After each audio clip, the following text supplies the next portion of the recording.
guys, welcome back to another episode of Nebula Fox Toy Reviews. Today we're going to be reviewing something a little bit different. This is something I haven't reviewed on the channel for a long time, and it is an anime figure. But this is the first time I've reviewed this particular brand. This is the Figuarts mini figures, so I haven't reviewed one of these before. And we are looking at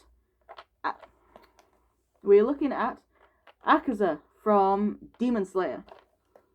Akaza is one of my favourite characters. In fact, pretty much all of the demons are my favourite characters. Don't really care that much for the human characters, especially Zenitsu. He could just drop dead. And Tanjiro's getting a little annoying now as well. But yeah, pretty much all the demons except Nezuko are my favourite characters. Muzan is my overall favourite character, but they haven't really made any action figures of him. They just made the statues. But yeah, anyway, so we're looking at the Figuarts mini Akaza today. This is my first time handling one of these figures, so as well as a review, it's going to be like a first reactions sort of video as well, because like I said, I have never handled a Figuarts mini before, and they really are small. I mean, look at the size of it compared to this big old head. So yeah, it's going to be interesting reviewing this. So yeah, let's go over to the table and take a closer look at Akaza. See you over there. Okay, so here we are. There he is. He's that small that he's barely in frame. So before we open him up and take a look at the figure, we shall take a look at the packaging. So it's a very nice, window design, so you can have a look at the figure to make sure he's good. Now, this box is a little tiny bit damaged, but oh well. And we've got a nice rendition of the figure. We've got the Figuarts mini logo. This is number 51. We've got Akaza, price sticker, whatever. Demon Slayer logo. Tamashii Nations logo. And the Bandai logo. Underneath, just don't eat it, basically, and everything in Japanese. On this side, Figuarts mini and Akaza. On this side, a bigger picture of Akaza. On the back, lots of words in Japanese. Oh, there's your don't eat it. What's this one then? Oh, this is not a toy, but a collector's item and not suitable for children. The products may contain breakable, sharp, edged, and small parts. So that's your age warning. So it is saying for people 15 plus. This is for adult collectors. And this is your don't eat anything. That's the only English really on the back of this box. And then we have some more things to do with the figure. Oh, we have a little bit more English. That's weird. Yeah, a figure from Japan actually has English on it. But let's break this box open. Well, not break it, cut it open, because I keep the boxes for my anime figures. Oh, we've got some more stuff on the inside. That's basically telling you how to change the arms and stuff. Yeah, from what I've seen, this figure is sort of like an android, but it's a budget android. So it's like an android on a budget. Even then, £30 really isn't a budget, really. So we'll get that out. There's the base. Got his arms. And then we have him. We have Akaza himself. So we'll just put him down there. Stuff the packaging back in the packaging. Put that down there. So, here is little Akaza, little Upper Moon 3, and wow, the detail on this little tiny figure are really cool. His eyes even have like a glossy paint on them to make them obviously look more like eyes. Oh my god, the detail on this guy is so cool. I'm angling him up so you can see him in the light. But my god, the detail. The eyes are amazing. I love his eyes. So can we move the head? We can. So yeah, so the hair is really nicely detailed and painted as well. I honestly thought the hair was just going to be the solid pink colour, but they have added like darker shades of pink for a little bit of shading on the hair, which is really nice. We've already just been focusing on the head, on his face. So got some really nice detailing on there. Then we go down to his little arms, well, and his little torso, which has all of his freaking abs and muscles and everything, and his six-pack very nicely moulded.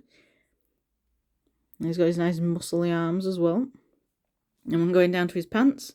We've got little teeny tiny, pinky finger, little teeny tiny feet. And his like anklets, bead anklets. Yeah, it's just a really nice detailing. Let's have a quick look at articulation. So the head is on a ball joint. The arms can just go forward and backwards. They would be able to do a full 360 if his head wasn't so big. The legs can go forward that far. And backwards. Backwards isn't really a thing because his butt is in the way. Can they go outwards? Can he do the splits? They can't really go out much. It can do like mini splits. Teeny tiny splits. There's no rotation in the feet. There's nothing in the feet. It is just your basic like 5 points. 5 points of articulation figure. Oh. Yeah. Sorry about that. That was the postman delivering something that was not for me. So yeah, anyway, where was I? Yeah, basic 5 points of articulation. Nothing really to write home about. We do have this little base for him. I'll put him down. So we've got the Figuarts mini logo written on the base. Then we've got the stand itself. The stand is on a ball joint into the base. And then there is also a little tiny ball joint that goes into the back of the figure. And I'm not going to put that in because that looks like once it's in, it's in. So I'm not going to put that in just yet. We do have other arms. So let's have a look at his other arms. So we just pop an arm off, do we? Yep. The arms come off really easily, like with Nendroids. So let's have him do his signature, his fighting pose, which I believe is that arm and this arm. There we go. So there we go. There's his signature fighting pose, where he's getting ready to uppercut someone and just wants a high five. So that is pretty cool. What was the other arm? Oh, this was the other arm. Oh, so his other arm is like a "come fight me" arm. He wants more power. This is his this is his Virgil arm. This is his wants more power arm. So right, so let's have a look at that arm on him.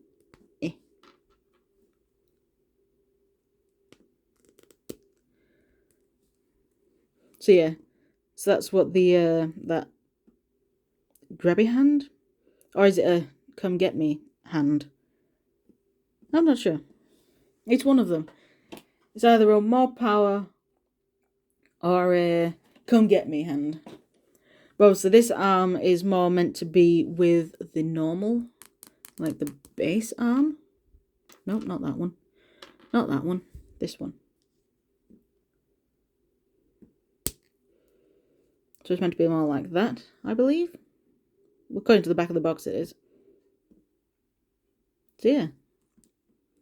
It is pretty cool, actually. To check out the base, I'm actually going to have him in his fighting stance. So I need his punchy fist. And there we go. So let's put him on the base, because this guy will not stand up on his own. His feet are way too small, and his head is way too big. Oh! Forget what I said. He can stand on his own, but for the sake of him being more stable, he needs to be on the base.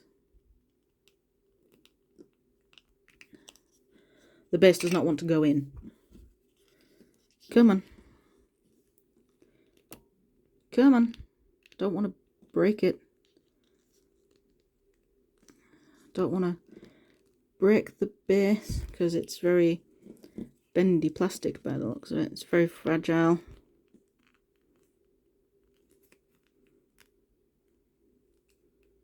Oh, there we go.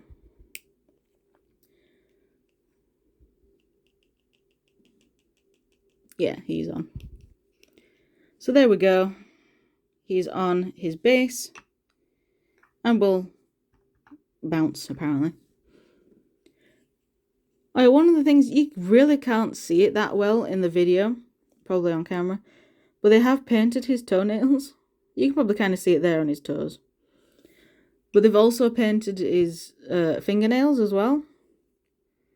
I don't know if you can see it. There, you can kind of see it.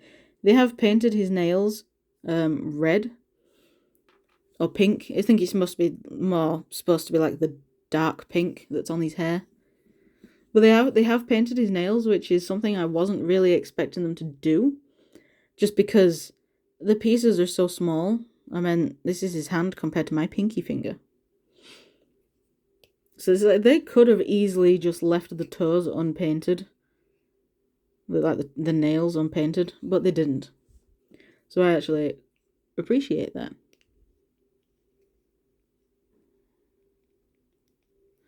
So yeah, I don't think there's anything else I can really say about this guy. Yeah, because it's only a tiny figure. There's only so much you can say about a figure that's this small. And, you know, not very well articulated. And doesn't have that many accessories. But yeah, I like him. I'm glad I paid for it. I'm glad I bought him. Would I pay £30 for one of these if it was of a Western character? No. I only paid it because, well, I don't actually have an Akaza figure yet. I do have one on pre-order, like the statue ones, but if with Forbidden Planet, there's no sign of it yet, even though it was meant to come out at the end of January. Forbidden Planet needs to step up their game. But weirdly enough, I ended up getting this from Forbidden Planet in store. Well. So yeah. Oh, let's do a little size comparison, shall we? Because he is absolutely tiny. So I want to do a quick size comparison. Here he is with the Jurassic World Mega Destroyers Carcharodontosaurus, which was last week's video. You can see he is absolutely tiny. And then the week before, we have Hong Kong Battle Godzilla. He's so small and adorable. I only have these two figures out to hand because I filmed all of these videos back to back. So it's literally finish one review and then straight away film the other one. So yeah, let's put these guys off to the side again. So yeah, see, he's that small, he's not even in frame. I have to hold him so he's in frame. But yeah, this is adorable. And I'm really glad I picked him up. I also highly recommend that you pick him up if you like Akaza. If you hate him, then you know that's fine. But once you get his backstory, if you haven't read the manga, once you get his backstory, you'll like him. I liked him from the start just because he's a demon and the demons are cool. Don't get me wrong. I love Rengoku as well. Rengoku is my favourite human character. Followed by Tengen. But yeah. That is that. Thank you very much for watching, guys. And I shall see you all in the next video. Whatever that'll be. Bye! Oops, I dropped him.